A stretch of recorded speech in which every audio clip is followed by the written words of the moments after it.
Yun nga, parating pinapaalala ng ating Pangulo, binibilin sa atin, sa kagawaran ng transportasyon. Sana gumawa kami ng mga pamamaraan upang pagaanin ang pamumuhay ng ating mga estudyante, PWD, senior citizens, sa pamamagitan ng murang pamasahe. Pero more than that, sinabi din ng Pangulo, gumawa tayo ng mga pamamaraan din na mas maganda ang ating servisyo. So ngayong araw na to, sa wakas, we are now finally launching the white beep card. Kung saan magkakaroon tayo ng automatic 50% discount.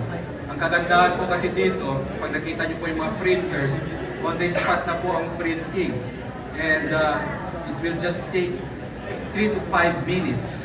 Di tulad po dati, umaabot ng 7 araw hanggang 10 araw. At magagamit nyo po itong white beep cards na to sa lahat ng riles ng stasyon natin at saka ng line 1, line 2, line 3.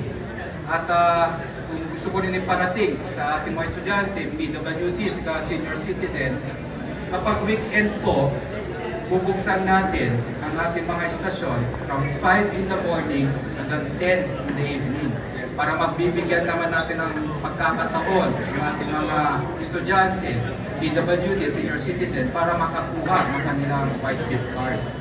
Pagdating naman ng regular office days, gagawin natin ng 8 in the morning hanggang 5 in the afternoon para hindi tayo sasabay sa rush hour.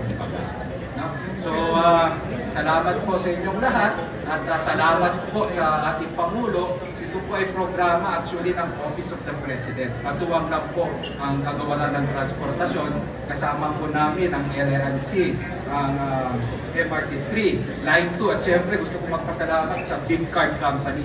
Ang laking tulong po na binigay nila sa gobyerno.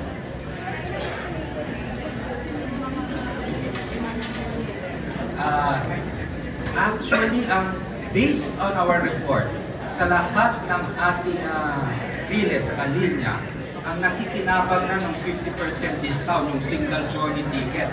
Umaabot na ito ng mga roughly 125,000. Pero sa tingin namin, kapag once we launch this, which is actually we're launching it today, kaya natin umabot ng 400,000 estudyante pa lang yan. Hindi pa natin binibilang ang PWD at sa mga senior citizen. So, napakalaking tulong po ito sa ating mga kababayan.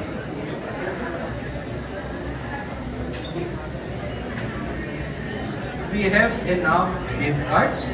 We are assured by the beep card company. At teka lang, bigyan nyo ako ng 10 segundo para sabihin niya na we have enough beep card para kapag hindi po tinupad, siya po yung papagalitan ninyo, hindi ako.